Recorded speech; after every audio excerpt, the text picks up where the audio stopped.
Jeremy is not in a good place. What I mean with that is that he's definitely not going to play today, tomorrow, or next week. Hamstring injury, so that's going to take a while.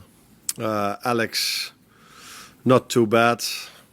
Question mark for the weekend, and so let's see where he is then. And that's the same to be said about Ryan. He didn't travel with us, so today we are in again. Yeah, yesterday we were in as well, but we had a day to travel. Let's see where he is today. And Allison is not in the squad tomorrow. Do you know how long? That's also going to take a little bit longer. Yeah. Obviously, Alexander and Jeremy are the big minuses to come out the other night, but perhaps one of the big positives was Florian Wirtz with a couple of assists at least. Anyway, how big a moment do you feel that could be just in getting settled here at Liverpool and beginning to see the best levels from him? Yeah, I find this always a bit funny because his second assist, we call that an assist. And the 1-1 we scored against United, that's not a goal involvement for him, where I felt that was more difficult to do, what he did against United, than what he did for the 5-1. But the assist to the 4-1 was good. But I think his general game was something I think the Liverpool fans liked. And we've seen more of that already. But as always, if you lose a game of football and you do the same things then when you win it, then the focus is on the negative things. And if you win a game of football with 5-1 because you scored 2 set pieces, then all of a sudden everybody is talking about the few good attacks we had during the game. And I said many times against United and against Frankfurt, from open play we generated the same amount of chances. But the difference was that we didn't concede a set piece, but we scored 2 set pieces. When you're trying to gel the side, though, when you've had the signings that you've had come in, how difficult is it to then settle on what you would say is your best starting lineup? And I suppose where does Mo figure in respect to that, given the way his season's gone so far? It's not only about the new signings and that changes things. I think it's about having a lot of very good players. So what is your best lineup? I think a lot of things go into that. The team you face, the tactics the other team plays with, the form of the player, the connections between the players. I think if you look at all the big clubs in the world, they all have more than 11 players that can play a game. And for me, it has always been something I expected after the many changes we've had during the summer, that it could go also even after we won 7 games in a row. I always felt like, yeah, as a team you need to grow, and if you need to grow and if you have to adapt to each other, you can also have moments in the season where things are a bit more difficult, especially if the fixture list is as it was, because when we've lost 4, I said to myself 3 of them were away, and then I was looking at the schedule and I thought, oh, another 2 away games coming with Frankfurt and Brentford on the fixture list. So these things also take into account that you can have a little bit of more difficult. But it's always normal if you have a lot of changes that things go well, but we have to find a way of growing together, and then when things click, we need to be the best team we can be. Is it a difficult moment for Mo? I think it's been a difficult moment for all of us. No one is used to losing. For all the players that played here for so many years. And even for the new players as well, because we started this season with 7 wins. So you start to lose once, that's a difficult moment for everyone. But let alone if you lose twice, 3 or 4 times. You mentioned about negativity possibly externally. So how do you block it internally? How do you keep that focus on only the positive things rather than the potentially overwhelming negative things? Yeah. I don't think I would use the words negativity, but what I mean with that is that there's more focus on, let's say, the second half against Frankfurt. I think everybody said, what a control, they just keep ball possession. When we were trying to do the same thing in the first half against United, because, yeah, you cannot go, if there are 11 players behind the ball in one pass, yeah, ideally you can, but it's not so simple.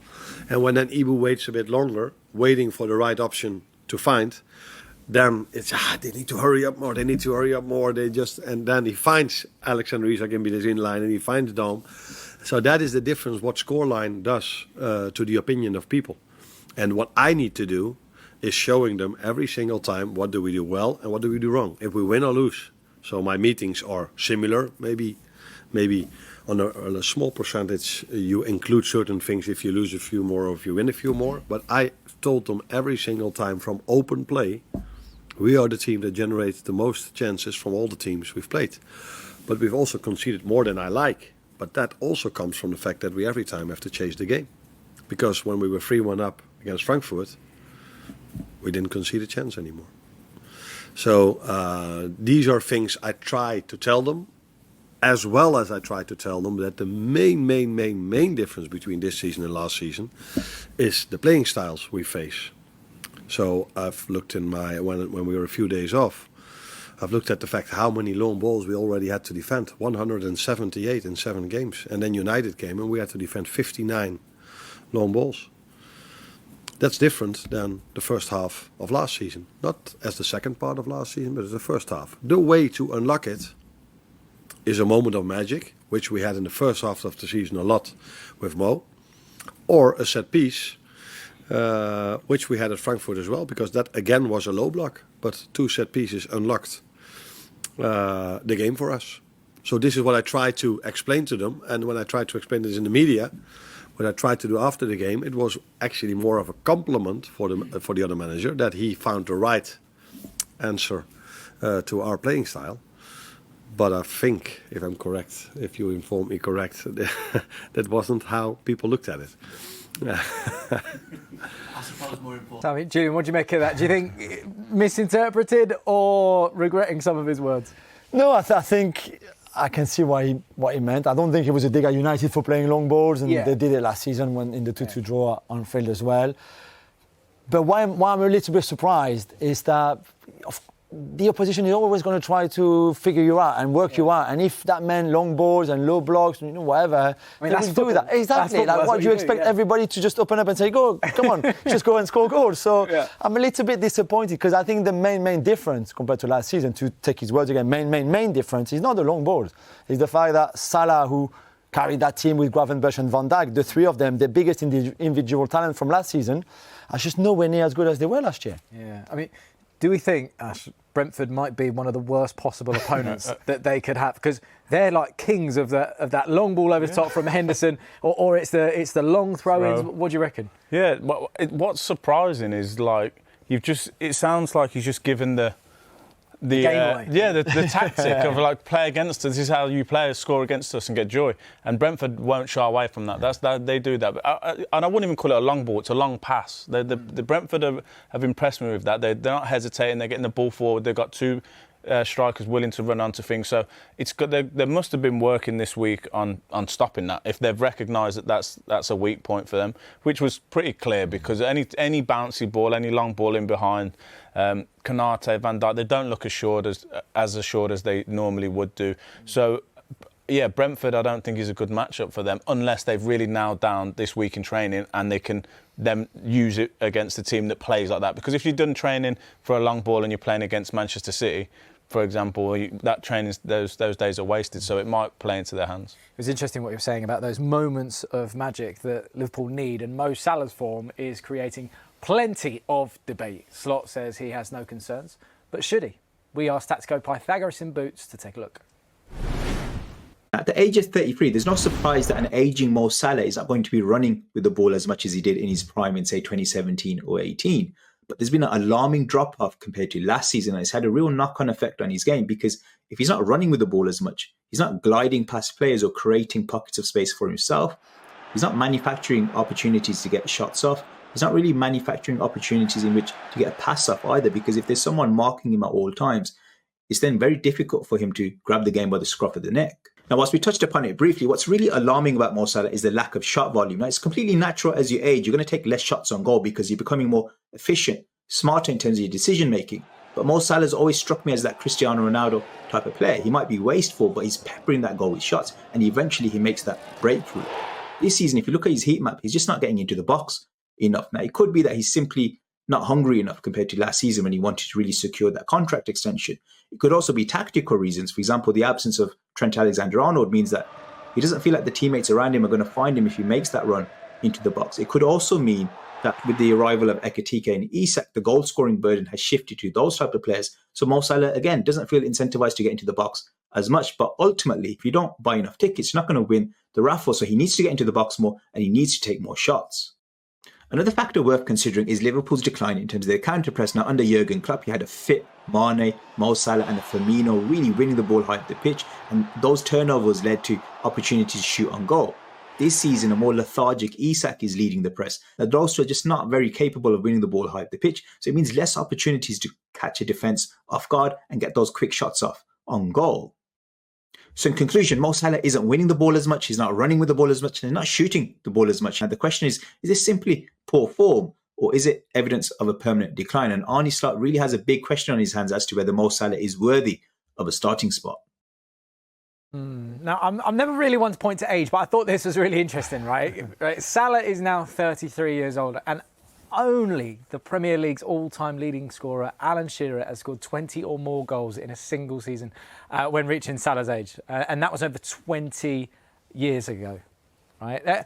As I say, not one to necessarily look at age as a thing, because I think, the game has changed, etc. But do you think, Julian, it is making much of a difference? Yeah, I think age, catches up at some point, inevitably, really. And maybe we look at last season where Salah was incredible walking on water, and that was the anomaly, really, because he was overachieving, overperforming all kind of stats and underlying stats, XG, etc., everything you want, even, expected assists too. And this is maybe more normal, not normal that he's been so average, because he will still end up the season with at least 15 goals in the league. But maybe that graphic is right. And I would say those teams that we see, those players, Ibra, Cristiano at United, those teams were not as good as these Liverpool teams, certainly not as stacked with talent. So you would think that Salah would get back to his best form once they figure out how to play exactly and where Vitz fits and Ekitike and Isak and all of that. And then surely he will have a much better end of the season. Well, I mean, they've got so many great players that you mentioned just there. I mean, Jamie Carragher, Ash, this week, he kind of said that Mo Salah shouldn't be an automatic starter. What do you reckon? I don't think anyone should be an automatic starter, but I wouldn't say he shouldn't start. I would start him because with all that you mentioned, all that we just saw, there's been a lot of change at Liverpool. So he's now carrying such a lot of that pressure to score goals and create goals. He's only human. What they need to figure out, like Julian said, is how to get the best out of Mo Salah now, and with the players that they've got, with Isak, Ekitike, with a new right-back Frimpong behind him, or even if it's Bradley, he doesn't have Trent supplying him. They don't have that partnership. So what can we do with him? Okay, he's man-marked. He's always been man-marked. Then he gets an extra player over on the cover. He's always had that before. So does Messi.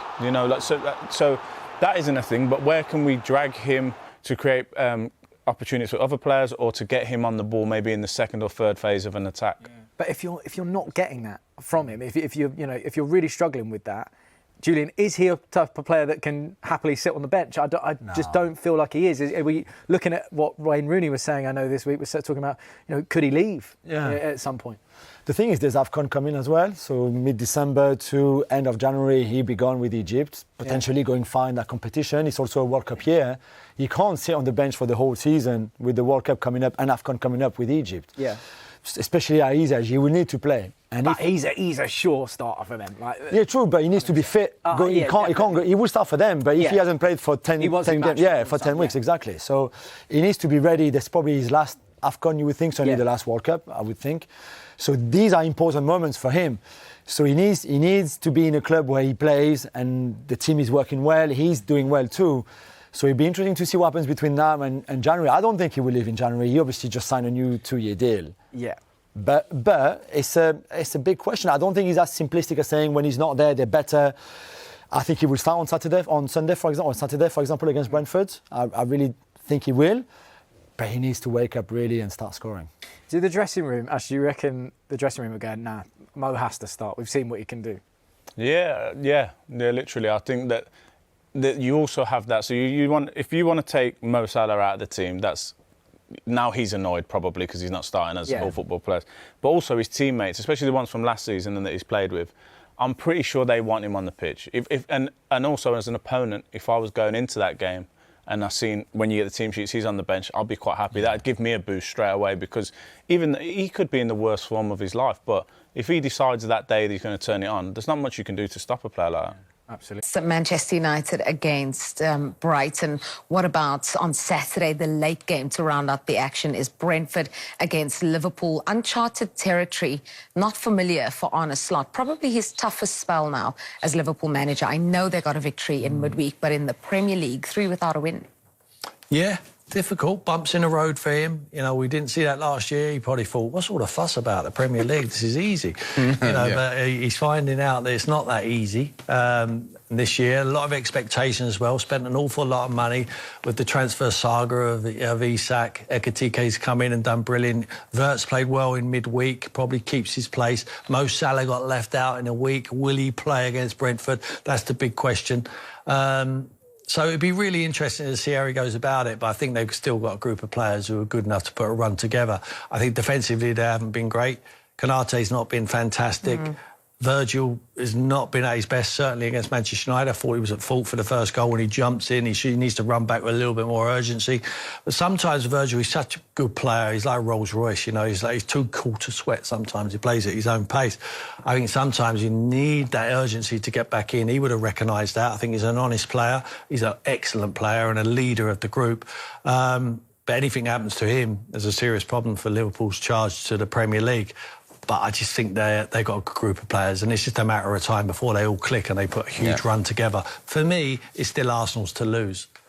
Well, since you mentioned Mo Salah a little bit earlier on, and he is a big talking point, let's hear from Arne Slot, who shared his thoughts on Salah's lack of goals so far this season. I think in general in football, players miss chances.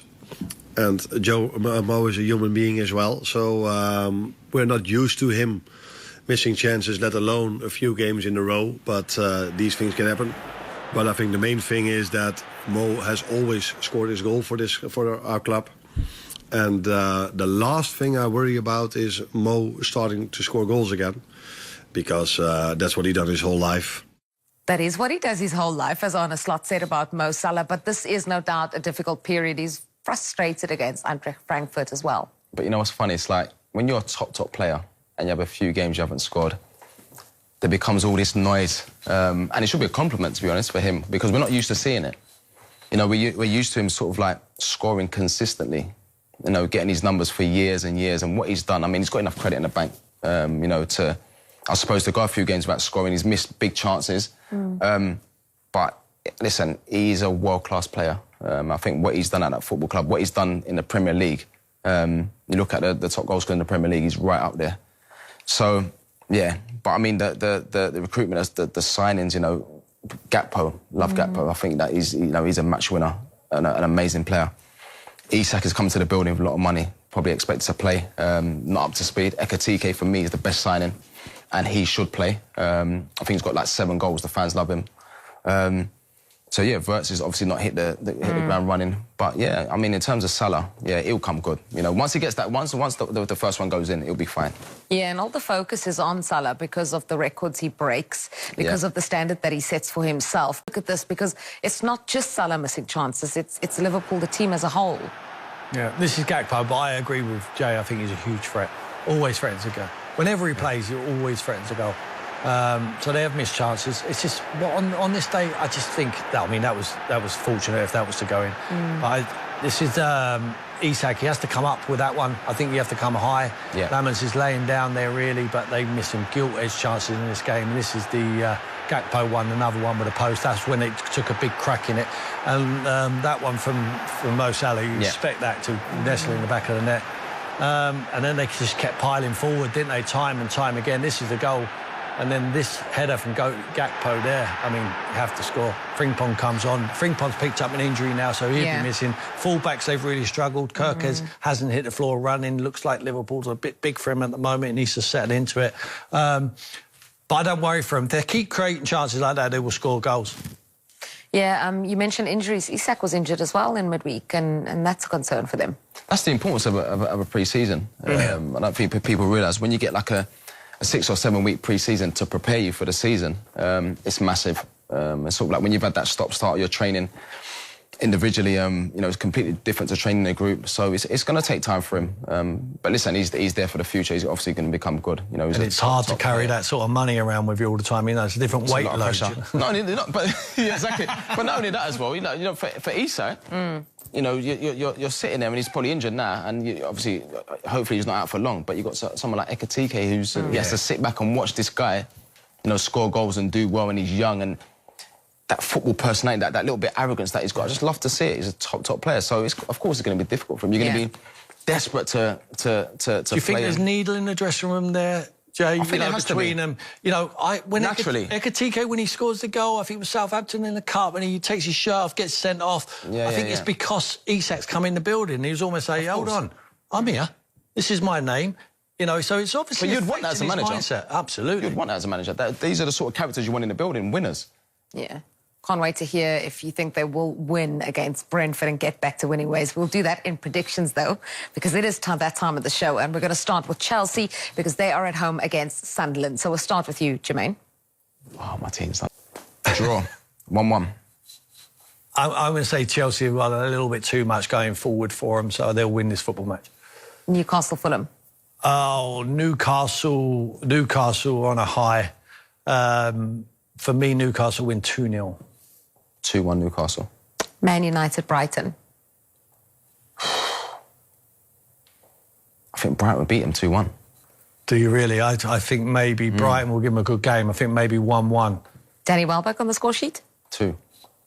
OK. Brentford versus Liverpool. Can Liverpool get back to winning ways? For me, yes. I think Brentford have done well under Keith Andrews. They've got real counter-attacking threats. For me, they will score, Brentford, but sure. I think that Liverpool will score 3-1. I was going to say that, 3-1. The amount of chances that they created, I think it's a problem when you're not creating chances, but the amount of chances they created against United, Liverpool 3-1.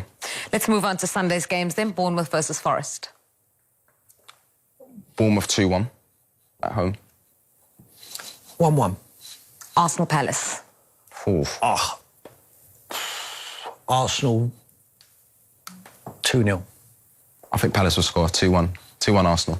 Villa Man City. City 3-1. 2-1 City. Wolves Burnley.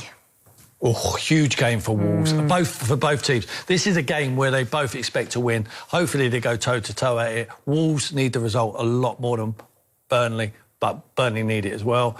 I'm going to say 1-0 Wolves. Not a classic. 1-1. OK, and then the final game of the weekend is Everton versus Spurs. Oof. Spurs win both. New stadium, tough place to go. I think a draw. I think 1-1. Really? Yeah. I think this is the start of a very tough run for Tottenham. Yeah. On the back of a defeat in the league, draw in the Champions League with Monaco, I think Everton beat them 2-1. OK, what game are you guys most looking forward to this weekend? Is it the Sean Dyche first look at his team in the Premier League? Is it to see if Liverpool can get back to winning ways? Is it to see if Danny Welbeck can score against Man United? Which one? For me, it'd be Man United. I want to see them... But no, I've got nothing against Brighton, but I always want to see the best teams be the best, and I want to see Man United get back to challenging for the Premier League. So I'd be really interested to see if they can build on what they've built on the back-to-back wins. I think for me, Liverpool. I think for these top group of players that are used to winning, all of a sudden they've sort of like had this period now when they've not won, and you know what sort of reaction are you going to get from these elite players? Not Wolves Burnley, Jay. I was going to pick that one off for them. I'm surprised you picked Sunderland Chelsea. Yeah. Nah, Liverpool. Nervous for that one. Looking forward to Mo Salah. Let's see if he gets on the score sheet, if he plays. Well, match week 9 is well underway. Leeds were